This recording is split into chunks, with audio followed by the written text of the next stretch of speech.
Bismillahirrahmanirrahim. Assalamualaikum warahmatullahi wabarakatuh. Alhamdulillahirabbil alamin wa bihi nasta'inu ala umuri dunya waddin. Wassalatu wassalamu ala sayyidil mursalin wa imamil muttaqin nabiyina Muhammadin wa ala alihi wassahbihi wa man tabi'ahu bi ihsanin ila yaumiddin. Allahumma inna nas'aluka ilman nafi'a wa rizqan thayyiba wa amalan mutaqabbala. Rabbana zidna ilma warzuqna fahma waj'alna minas salihin. Allahumma rzuqna al-khusyu' waj'alna minal khashiyin. Amma ba'du. Bapak Ibu jamaah Masjid Al-Muhajirin rahimakumullah. Kita melanjutkan kembali kajian makna doa iftitah, wajjahtu wajhiyya dan seterusnya, yakni doa yang panjang itu. Dan kali ini kita akan membahas segmen wahdini li ahsanil akhlaq. Kita baca bersama-sama ya. Wahdini li ahsanil akhlaq. Monggo. Wahdini li ahsanil akhlaq. La yahdi li ahsaniha. La yahdi li ahsaniha. Illa anta. Illa anta. Wasrif anni. Wasrif anni. Sayyi'aha. Sayyi'aha. La yasrifu anni. La yasrifu anni. Sayyi'aha. Sayyi'aha. Illa anta. Illa anta. Kita ulang lagi. Wahdini li ahsanil akhlaq. Wahdini li ahsanil akhlaq. La yahdi. La yahdi Li ahsaniha. li ahsaniha. Illa anta. Illa anta. Wasrif anni. Wasrif anni. Sayyi'aha. Sayyi'aha. La yasrifu anni. La yasrifu anni. Sayyi'aha. Sayyi'aha. Illa anta. Illa anta. Satu kali lagi. Wahdini li ahsanil akhlaq. Wahdini li ahsanil akhlaq. La yahdi li ahsaniha. La yahdi li ahsaniha. Illa anta. Illa anta. Wasrif anni. Wasrif anni. Sayyi'aha. Sayyi'aha. La yasrifu anni. La yasrifu anni. Sayyi'aha. Sayyi'aha. Illa anta. Illa anta. Baik, sekarang kita kupas satu persatu. Wahdini li ahsanil akhlaq. Terjemahannya, berilah petunjuk aku akhlak yang terbaik ya. Jadi di antara doa iftitah itu ada satu bacaan yang khusus meminta supaya diberi petunjuk akhlak yang terbaik. Yang perlu kita perhatikan di sini adalah yang kita minta itu adalah petunjuknya. Petunjuk untuk memperoleh akhlak yang terbaik. Bukan minta dikasih jadi, enggak. Tidak minta supaya tiba-tiba sabar misalnya, tidak. Tidak minta supaya tiba-tiba dermawan, enggak mungkin juga itu. Tidak minta supaya tiba-tiba tangguh, itu sulit. Doa yang dibaca Nabi itu menunjukkan bagaimana Rasulullah itu ngerti banget makna sebuah taklif dan makna sebuah ujian seperti apa, sehingga yang diminta adalah petunjuknya. Wahdini li ahsanil akhlaq. Berilah saya petunjuk. Karena kalau dikasih tiba-tiba nggak ada maknanya, ujian lagi. Kalau orang dipaksa baik misalnya ya, itu kan nggak ada maknanya, ujian lagi. Ujian itu justru ketika sebelumnya belum bisa baik, berubah menjadi baik. Sebelumnya pemarah jadi sabar. Nah itu baru dinamakan melewati ujian. Sebelumnya gampang mengeluh terus jadi tangguh. Nah itu baru namanya melewati ujian. Sebelumnya pelit terus menjadi dermawan. Nah itu baru dinamakan melewati ujian. Makanya doanya adalah wahdini li ahsanil akhlaq. Berilah saya petunjuk untuk memperoleh akhlak yang terbaik. Diberi petunjuk artinya berarti diberi ilmu ya. Diberi ilmu supaya tahu akhlak yang terbaik. Bukan hanya ilmu, tapi juga taufik, ilham untuk melakukan. Bedanya ilmu dengan taufik itu apa? Ilmu itu pengetahuan saja. Tidak semua orang yang tahu punya kekuatan melaksanakan. Nah, ini. Alangkah banyaknya orang yang tahu sesuatu tapi nggak bisa melaksanakan. bisa ngomong tapi nggak bisa ngelakoni, kan banyak seperti itu ya. Nah, kenapa? Itu memang karena dalam agama itu dipisah antara ilmu dengan taufik. Untuk dapat ilmu perlu perjuangan, perlu thalabul ilmi. Untuk dapat taufik perlu minta lagi kepada Allah. Jadi kekuatan untuk bisa melakukan ketaatan itu dinamakan tauhid, taufik istilahnya. Jadi minta petunjuk itu mencakup dua hal ini berarti. Dapat ilmu iya, kemudian dapat taufik untuk melakukan akhlak yang terbaik. Ya. Lafadz li pada kata li ahsani itu bermakna ila. Jadi sebenarnya wahdini li ahsanil akhlak itu maknanya sama, berilah saya petunjuk, wahdini ila ahsanil akhlak, berilah saya petunjuk ya kepada akhlak yang terbaik. Penggunaan li bermakna ila ini ada dalam Al-Quran, misalnya dalam surah Al-A'raf Allah berfirman, alhamdulillahilladzi hadana lihada. Nah, itu sebenarnya maknanya alhamdulillahilladzi hadana ila hada. Ya, segala puji bagi Allah yang memberi petunjuk kami kepada ini. Ya, karena kalau hidayah itu biasanya gandengannya ila. Ihdinas siratal mustaqim itu hadanya itu gandengannya sebenarnya adalah ila. Tapi dalam beberapa konteks itu kadang dihapus, kadang dimunculkan, kadang diganti lam seperti ini. Kata ahsan itu isim tafdil dalam bahasa Arab maknanya. Isim tafdil itu adalah kata yang bermakna paling atau ter. Ya, seperti misalnya kata kabir itu maknanya besar. Kalau diubah menjadi akbar maknanya yang paling besar. Sohir itu maknanya kecil. Kalau diubah menjadi asghar maknanya yang paling kecil. Hasan itu maknanya bagus. Tapi kalau ahsan berarti yang paling bagus, yang paling baik. Nah, ketika kita meminta supaya diberi akhlak yang terbaik, berarti kita minta diberi akhlak yang paling sempurna. Sekaligus secara implisit menunjukkan bahwa akhlak itu ternyata bertingkat. Akhlak itu ternyata bertingkat. Ada yang baik, ada yang lebih baik, dan ada yang paling baik. Ya, saya kasih contoh misalnya. Misalnya orang itu nagih utang. Dia ngutangi orang, suatu saat dia butuh. Karena dia butuh, maka dia menagih utang pada orang yang diutanginya. Kenapa dia menagih? Dia tidak ingin menjadi beban orang lain. Tidak ingin meminta-minta pada orang lain. Jadi dia mengambil haknya dengan menagih baik-baik. Nah, menagih utang dalam konteks ini adalah akhlak yang baik. Kenapa? Karena itu lebih mulia daripada ngemis. Ngemis kan dilarang dalam Islam. Ngemis itu haram. Bagi orang yang mampu, ngemis itu haram. Oh, ada ancamannya kok ngemis itu. Orang yang ngemis padahal dia mampu, kata Nabi itu nanti di akhirat tangannya ini dibuat, kuku-kukunya ini dibuat jadi tembaga yang tajam, kemudian cakar-cakar rambutnya begini sampai terkelupas daging-daging wajahnya, dan terus-menerus mencakar itu. Cakar, sembuh, cakar lagi, sembuh, terus begitu. Itu siksaan bagi orang yang nggak punya malu. Karena orang ngemis sebenarnya kan menghancurkan kehormatannya, menghancurkan harga dirinya, seperti nggak punya rasa malu. Makanya ngemis itu haram. Daripada ngemis, mending saya ngambil hak saya pada orang lain gitu loh, nagih. Jadi nagih itu baik, akhlak yang baik daripada ngemis maksudnya. Ya. Kemudian kalau saat kita menagih ternyata kita mendapati yang kita tagih itu orangnya kesusahan, asli kesusahan, bukan dibuat-buat atau bukan bohong ya, tapi memang asli kesusahan.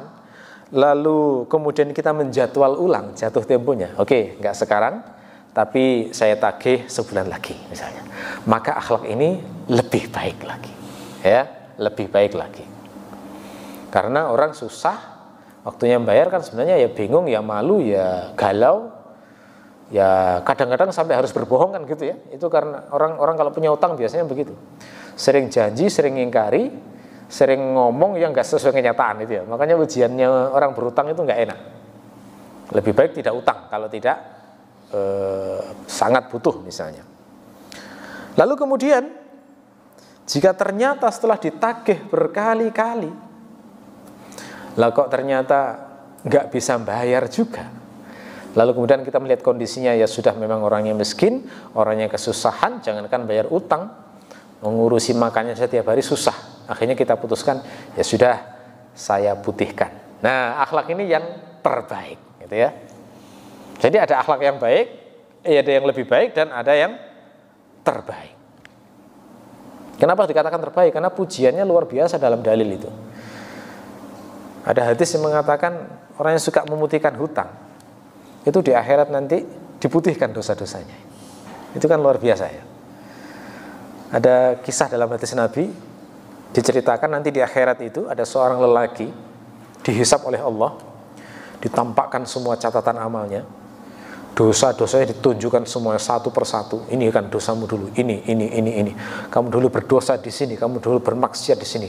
Sampai dia itu yakin, waduh, sudah mati aku ini, pasti masuk neraka ini sudah. Begitu sudah yakin masuk neraka, terus diingatkan oleh Allah amalnya. Dulu kamu tuh kasih harta yang banyak. Kamu dulu punya kebiasaan suka menghutangi orang-orang yang susah. Dan kamu selalu berpesan kepada penagih utangmu, karyawanmu yang suka nagih utangmu itu, debt collector istilahnya. Kamu selalu berpesan, nanti kalau ketemu orang yang susah, sudah putihkan saja, tidak usah ditagih lagi. Ya, maka pada hari ini aku memutihkan dosamu. Wih, bayangkan leganya luar biasa kan ya. Perasaan sudah mau masuk neraka gitu ya. Lalu kemudian ternyata Allah mengingatkan amalnya itu, memutihkan piutang-piutangnya pada orang-orang yang susah. Ternyata Allah senang sekali dengan amal seperti itu. Makanya saya katakan di sini, itu akhlak yang terbaik. Ya. Jadi kalau orang-orang yang punya piutang, punya akhlak semacam ini, konflik karena utang itu nggak akan terlalu banyak. Tapi ini harus gandeng dengan orang yang punya sifat rasa malu untuk berutang. Karena kalau ketemunya adalah orang yang malah memanfaatkan, itu tambah rusak itu nanti ya. Nah, akhlak yang baik ini kalau ketemu orang sesama akhlak yang baik, jadinya indah gitu ya. Jadinya indah. Makanya ya harus hati-hati juga. Ngutang itu juga harus bijaksana gitu ya. Kalau dalam hadis Nabi itu menolong orang itu prinsipnya adalah menolong fi nawaibil haqqi, menolong orang susah ya karena susahnya itu benar. Nah, kalau orang susah karena sering ngeslot ya gimana ya? Gampang senengannya ikut judi, kemudian pasang togel, gimana mau ditolong? Memang susahnya dibuat sendiri kan gitu.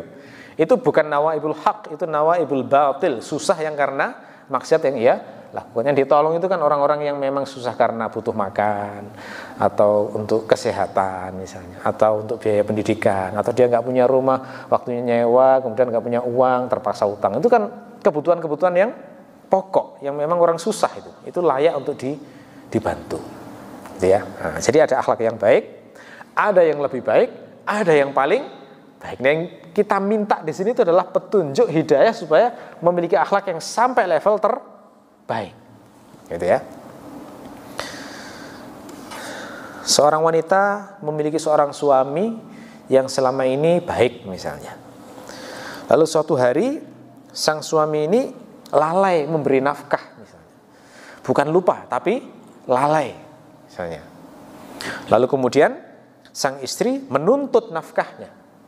Maka ketika seorang istri menuntut nafkahnya ini, maka ini adalah akhlak yang baik. Kenapa? Daripada istri ini mencuri, daripada istri ini kemudian menjual diri, dia akan punya hak kepada suaminya. Ketika dia menuntut nafkahnya, maka itu adalah akhlak yang baik untuk menjaga kehormatannya. Tapi setelah dituntut ternyata misalnya suaminya memang nggak punya uang. Kebetulan suami pas bokek waktu itu misalnya, pas miskin waktu itu. Dan si istri ini ternyata memiliki uang pribadi.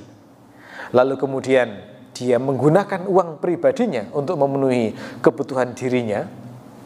Ya, tapi dengan catatan bahwa itu dianggap sebagai utang suami.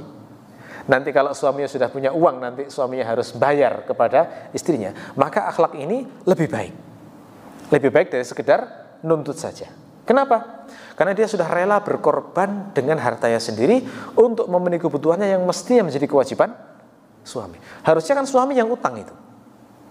Harusnya suami yang utang. Kalau istri misalnya butuh nafkah terus suami nggak punya uang, yang wajib utang suami.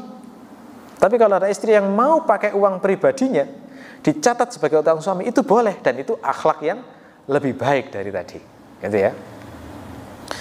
Lalu kemudian setelah itu ketika waktunya ditagih, selalu saja ada kebutuhan sehingga suami tidak bisa memenuhi hutangnya kepada istri, nggak bisa melunasi tanggungannya pada istri, lalu akhirnya istri memutihkan semua tanggungan suami. Nah, akhlak ini adalah akhlak yang terbaik, gitu ya. Jadi selalu ada tingkatan itu, yang baik, ada yang lebih baik, dan ada yang terbaik, ya, gitu.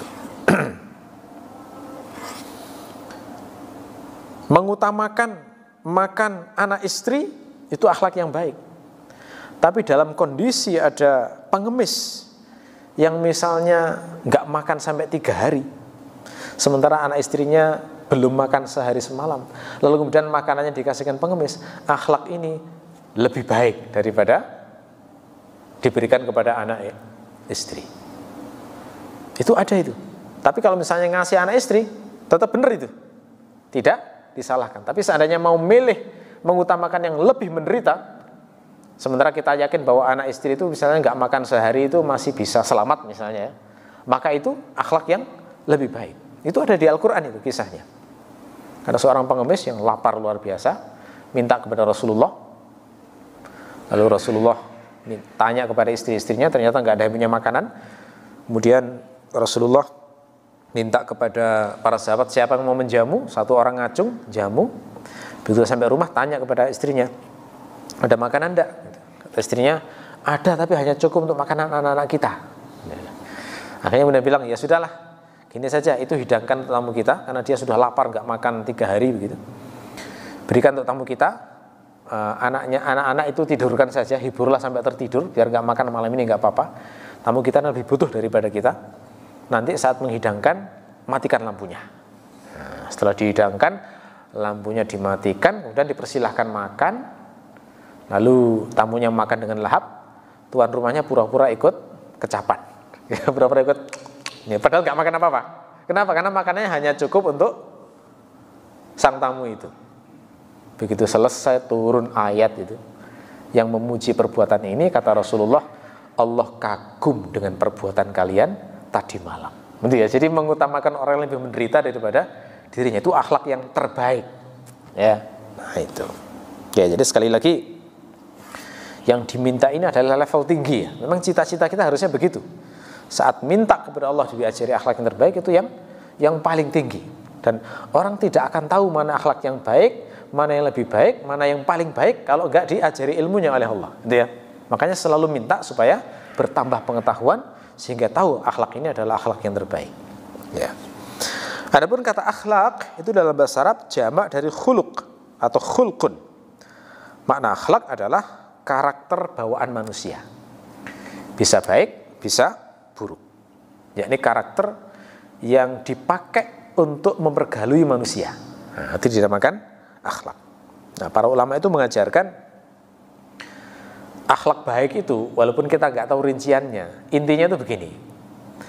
Akhlak baik itu intinya adalah pokoknya kita mempergauli orang lain sebagaimana kita ingin diperlakukan, tapi kita tidak minta orang lain memperlakukan kita seperti kita membaiki mereka. Nah, itu baru sempurna akhlak yang baik. Kita kan senang kalau datang ke rumah orang lalu kemudian dihormati, dihargai. Itu kan senang ya. Beda kalau misalnya datang ke rumah orang nggak direken. Itu kan kayak terhina banget ya. Nah, sama berarti saat bertamu, saat menerima tamu, nah, dihargai tamunya itu. Walaupun dia seperti apapun kondisinya, tetap dihargai. Walaupun bukan orang yang kaya, walaupun orang yang mungkin dipandang sebelah mata, tetap dihargai. Itu akhlak yang baik. Tetapi pada saat yang sama kita tidak perlu meminta orang lain atau berharap orang lain memperlakukan kita seperti membaiki mereka. Karena ini juga pangkal masalah ini. Pangkal perselisihan itu kan diawali dari harapan-harapan seperti itu tuh. Misalnya mengunjungi kerabat, berkali-kali dikunjungi kerabat ini, tapi kerabat ini tidak pernah balas misalnya. Nah, lalu kemudian timbul kekecewaan. Kok gitu sih bersaudara itu kita terus yang datang tuh nggak pernah balas. Ya nggak boleh lah, namanya silaturahmi harus ada imbal baliknya. Nah misalnya, ini kan awal harapan ini kan akhirnya muncul gunjingan gitu kan. Dan gunjingan bukan akhlak yang baik. Beda kalau semuanya itu sudah dihilangkan. Saya tidak berharap apapun dari orang. Saya tidak berharap orang lain membaiki saya. Saya silaturahmi mendatangi orang yang niatnya pokoknya ingin buat Allah ridho. Dia balas saya bukan urusan saya, itu ya. Saya sama sekali nggak berharap pada manusia. Nah, orang kayak gini tuh hatinya paling damai, paling tenang dan paling dicintai Allah. Nah, akhlak baik itu jadinya. Ya, kita mensabari orang, ya. Tidak usah berharap orang lain itu bisa sabar saat kita emosi, gitu ya. Nah, kalau kita bisa kayak begitu, kita telah mencapai level akhlak yang paling baik, insya Allah. Ya, oke. Sebagian ulama lain menjelaskan inti akhlak yang baik adalah menunaikan hak, semua hak pokoknya, hak Allah termasuk hak hamba. Kemudian dibarengi dengan memaafkan orang-orang yang tidak menunaikan hak kita. Nah, itu orang yang paling senang itu ya. Memaafkan orang-orang yang tidak menunaikan hak kita. Karena ya pangkal perselisihan, pangkal pertengkaran karena menuntut hak memang. Saling menuntut hak itu.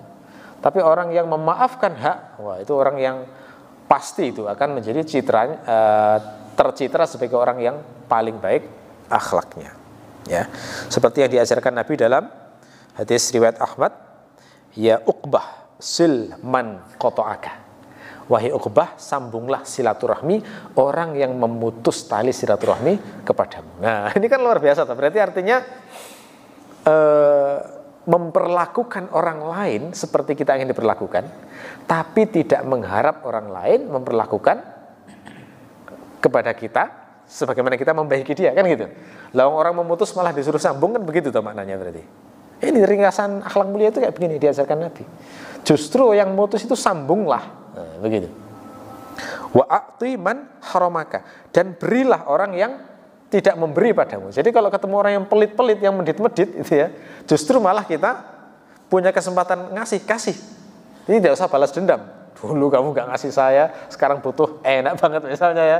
Nah ini malah ajaran Nabi adalah kasih justru orang yang tidak pernah ngasih kamu. Begitu. Senyumilah orang yang gak pernah tersenyum padamu. Nah itu kan gak gampang juga ya. Mensenyumi orang yang gak pernah senyum pada kita. Berilah salam orang yang tidak pernah memberi salam kepadamu. Kan gak mudah itu ya. Ya. Nah, memberi salam orang yang tidak pernah ngasih salam pada kita. Yang kalau ketemu itu menampakkan muka benci, gitu ya. Nah, tidak mudah. Wa'arid amman zalamaka, dan berpalinglah dari orang yang menzalimimu. Artinya tidak usah peduli dengan orang yang menzalimimu. Tidak usah menuntut hakmu, gampangannya begitu. Nah, ini nyambung dengan hadis Nabi yang lain. Hadis Nabi yang lain itu kan mengatakan orang itu kalau tawadhu karena Allah itu malah diangkat derajatnya. Sebaliknya orang berusaha ninggikan diri, wah itu yang malah direndahkan oleh Allah. Orang yang memaafkan itu ditambah kemuliaan bagi Allah. Sebaliknya orang yang memelihara benci dan dendam itu malah dihinakan oleh Allah. Itu nyambung dengan itu ya. Karena terkait dengan akhlak yang mulia. Nah, kalau bicara akhlak yang mulia itu memang banyak sekali rinciannya. Saya kasih contoh misalnya, akhlak afwun. Afwun itu maknanya memaafkan. Dinamakan memaafkan adalah orang menghapus kesalahan orang yang pernah berbuat salah kepadanya, tidak diingat-ingat lagi. Kalau masih diingat-ingat lagi itu namanya tidak memaafkan. Ya, namanya memaafkan itu sifatnya menghapus, dan itu akhlak yang luar biasa mulia. Orang kalau sudah levelnya memaafkan, itu kadang kalau ditanya salahnya orang pada dia itu apa, nggak bisa menjelaskan karena sudah lupa. Itu tandanya berarti memaafkan. Tapi kalau diingat-ingat terus, tandanya memang itu berkesan banget dan levelnya jadi dendam gitu. Ya, yang kayak gini nih yang belum mencapai level memaafkan. Nah, motivasi orang beriman saat memaafkan itu adalah berharap supaya Allah memaafkan kesalahan-kesalahan kita. Karena kita kan juga ngeri ya, kalau misalnya seluruh kesalahan kita itu sekecil-kecilnya diperhitungkan Allah, dituntut Allah, itu gimana kira-kira? Nah, sebagaimana kita ingin kesalahan-kesalahan kita tidak dituntut oleh Allah, maka memaafkan kesalahan orang, nah itu juga termasuk akhlak yang mulia. Termasuk akhlak mulia adalah hilmun. Hilmun itu kalau kita terjemahnya adalah kemampuan menahan emosi. Ya, bahasa kita biasanya disebut dengan istilah sabar, itu ya. Sabar itu bahasa Arabnya hilmun atau kazmul ghaizi, kemampuan menahan emosi. Bukan nggak punya emosi, salah itu nggak punya emosi. Orang kalau nggak bisa marah itu malah nggak normal. Ya, orang yang punya kemampuan menahan emosi itu adalah ketika dia marah bisa ditahan sehingga tidak melampaui batas dalam marahnya, atau bisa mengelola marahnya. Marah hanya dilampiaskan dalam kondisi yang hak. Marah karena Allah misalnya, gitu ya. Marah karena Allah, marah karena dalam konteks amar ma'ruf nahi mungkar. Nah, itu contoh juga marah yang benar. Termasuk akhlak yang baik adalah jud. Jud itu dermawan. Ya, dermawan itu artinya mudah dalam memberi, mudah dalam ngasih seseorang. Selama mampu dan bisa membantu, ngasih. Ada lagi akhlak namanya sabr. Sabr itu maknanya adalah habsun nafsi anil jaza, menahan diri dari keluh kesah. Terjemahan yang paling tepat adalah tangguh. Ya. Orang punya akhlak sabr itu nggak gampang bilang aduh, nggak gampang bilang kok gini ya, nggak gampang curhat. Ya. Curhat kalau sudah mau stres aja baru curhat. Ya. Selama masih mampu ditahan, tahan.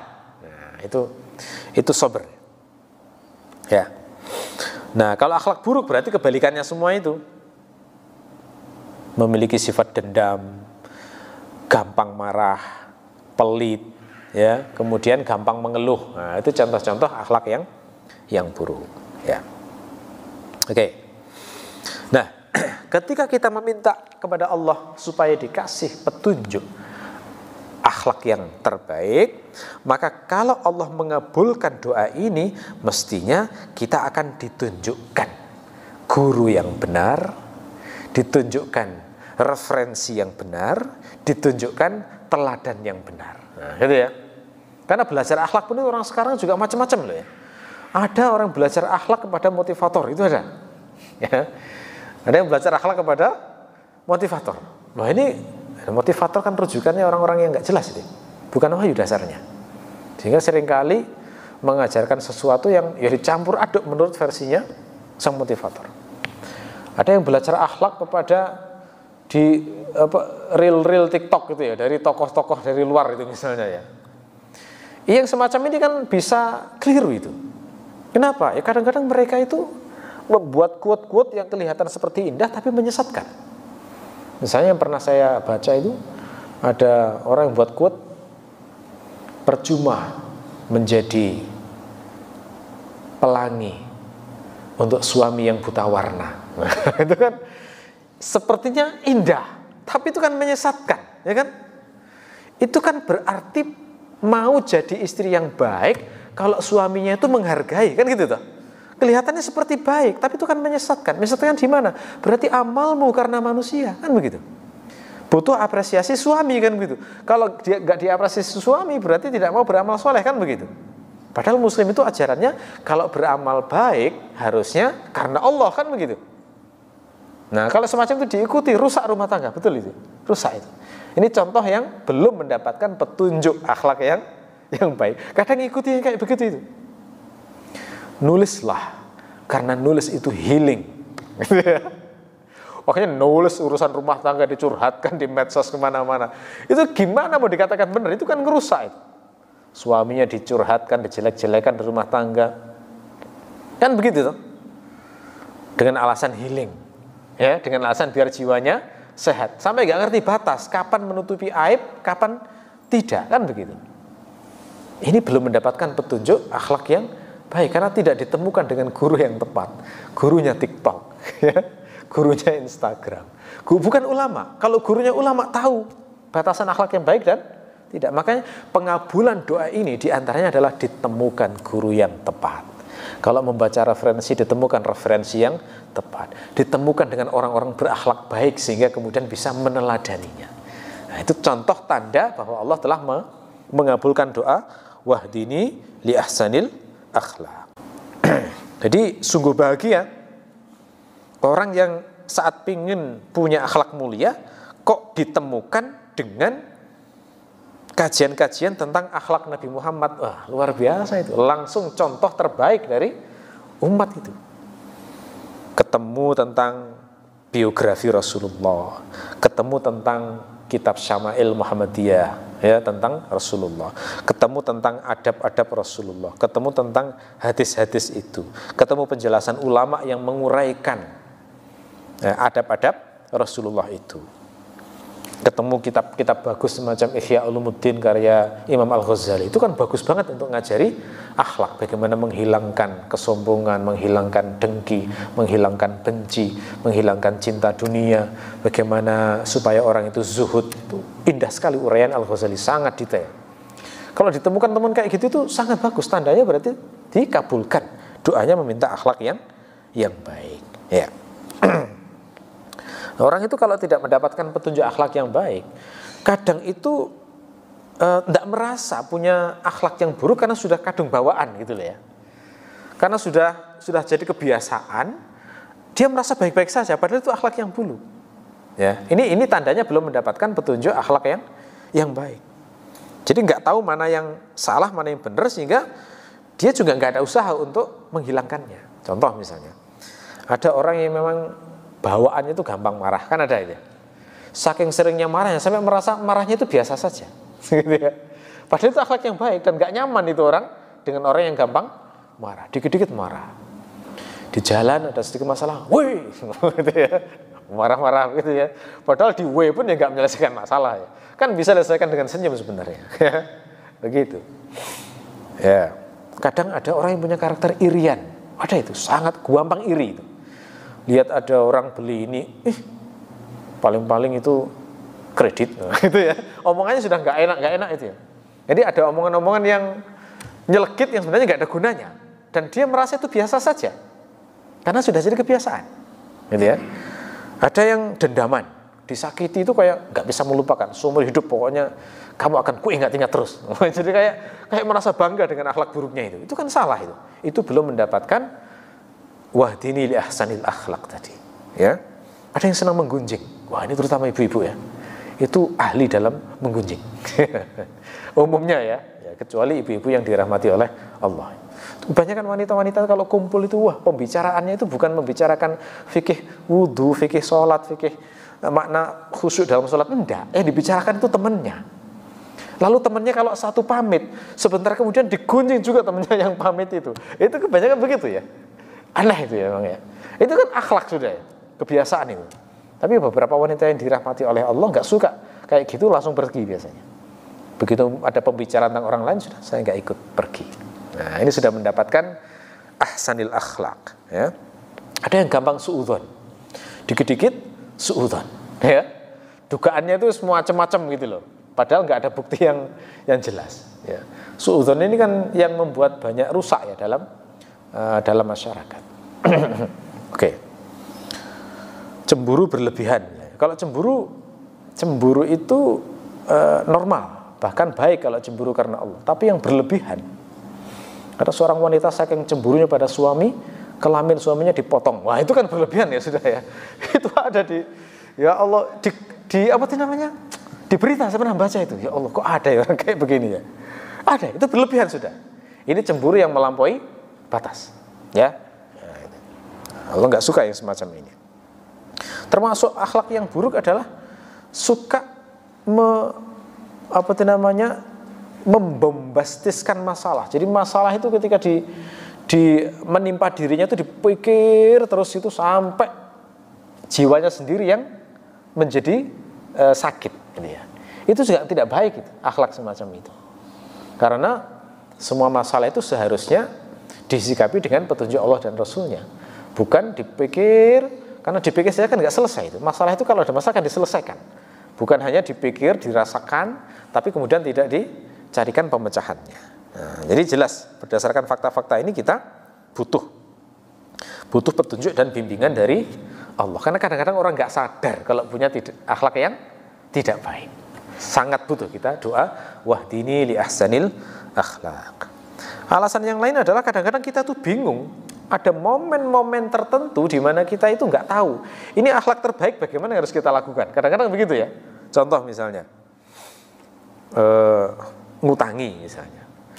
Ada orang utang, terus dia belum bayar, utang lagi. Coba, ini kayak ini diutangi lagi apa enggak ya? Kadang-kadang kan bingung gitu ya. Ini diutangi lagi apa? Tidak. Ini kan kalau tidak ngerti ilmunya ya bingung terus ini bagaimana menyikapinya. Makanya sangat perlu. Apakah saya menghutangi ini adalah akhlak yang baik atau kebodohan ya? Kadang kan bingung ya. Nah, ini perlu petunjuk dari Allah. Wahdini li ahsanil akhlaq. Contoh lain, saat difitnah orang misalnya, itu sikap yang benar sebenarnya membela diri, mengklarifikasi, atau diam misalnya. Ini kan banyak yang bingung juga ya. Bahkan sebagian orang yang mungkin dianggap bijaksana, punya ilmu dan sebagainya, kadang-kadang keliru dalam memutuskan itu. Ini apakah momen klarifikasi ataukah momen diam saja? Karena petunjuk dalil itu memang mengajarkan diam. Tapi ada juga momen-momen yang perlu klarifikasi dan penjelasan. Gitu ya. Seperti siapa itu namanya? Maryam itu saat dituduh berzina, diam beliau, nggak ngomong apapun. Allah sendiri yang membela Maryam. Tapi seperti Aisyah saat dituduh selingkuh, ya ditanya Aisyah, dan Aisyah menjelaskan, saya tidak begitu. Berarti kan menjelaskan diri gitu ya. Itu kalau nggak ngerti momen-momennya kapan, saatnya diam malah mengklarifikasi, saatnya mengklarifikasi malah diam. Nah, itu malah keliru itu ya. Kadang-kadang ada momen yang membuat kita jadi bingung seperti itu. Ya. Membantu rumah tangga orang lain misalnya, itu batasnya kapan? Sampai levelnya kita itu nggak disebut turut campur. Karena ikut campur rumah tangga orang juga salah. Tapi membantu juga amal soleh, kan gitu ya. Nah ini kalau nggak ngerti ilmunya, itu jadi kacau. Atas nama membantu rumah tangga orang lain malah menghancurkan rumah tangga orang lain. Itu keliru jadinya. Ya. Bagaimana menggabungkan antara syariat menjaga pandangan dengan keramahan? Gimana itu coba? Perintahnya kan disuruh jaga pandangan. Ke lawan jenis tidak boleh meliarkan pandangan. Tapi kalau prakteknya tidak benar, itu nanti setiap ketemu orang, nah begini ya, nunduk begini. Lah terus gimana ramah tamahnya dengan tetangga kalau semacam itu? Ya kan? Ya, jadinya kan, wah ini ghaddul basar atau sebenarnya malah nggak ramah kan begitu? Kan Rasulullah memerintahkan ramah juga. Rasulullah memerintahkan supaya memiliki wajah yang munbasit, yang cerah, yang senyum kepada saudaramu. Kita kan senang bertetangga kalau misalnya tiap ketemu itu ya ramah. Gimana ramah tapi terhormat, gitu ya. Ramah tapi tidak ganjen misalnya. Gimana itu ya? Ini kan perlu ilmu juga. Makanya doa ini sangat penting. Wahdini li ahsanil akhlaq, ya. Oke. Gimana menggabung antara akhlak mengalah, gitu ya. Tapi kita mengalah tapi jangan sampai dipandang orang itu lemah sehingga orang sewenang-wenang kepada kita, kan gitu ya. Jadi kapan mengalah, kapan kita itu tidak mengalah, ya. Nah itu kan juga perlu ilmu itu. Kalau nggak ngerti ilmunya nanti dikira mengalah padahal lemah, gitu ya. Hasilnya lemah. Dikira sabar padahal memang hasilnya lemah, nggak bisa marah orang misalnya. Itu kan beda. Antara sabar dengan lemah itu beda, gitu ya. Nah ini sangat butuh sekali kita ilmu terhadap akhlak yang baik. Makanya doa ini sangat penting. Wahdini li ahsanil akhlaq. Ya Allah, berilah saya petunjuk akhlak yang paling baik. Kenapa? Karena la yahdi li ahsaniha illa anta. Tidak ada yang bisa memberi petunjuk akhlak yang baik kecuali hanya Engkau saja. Ya.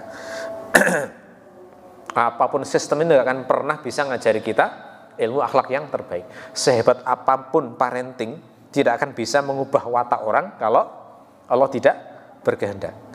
Sehebat apapun guru, kalau Allah tidak buka, ya nggak akan bisa punya akhlak yang baik. Sekolah secanggih apapun, kurikulum sehebat apapun, kalau Allah nggak buka hatinya orang, nggak akan bisa punya akhlak yang baik. Makanya la yahdi li ahsaniha illa anta. Hanya Allah yang bisa memberi petunjuk itu. Wasrif anni sayyi'aha. Jauhkan aku dari akhlak-akhlak yang buruk. Kenapa? Karena la yasrifu anni sayyi'aha illa anta. Tidak ada yang bisa memalingkan saya dari akhlak yang buruk kecuali hanya Engkau saja. Ya, baik. Mudah-mudahan kajian singkat ini bisa bermanfaat untuk kita semuanya. Kita akhiri subhanakallahumma bihamdika asyhadu an la ilaha illa anta astaghfiruka wa atubu ilaik. Assalamualaikum warahmatullahi wabarakatuh.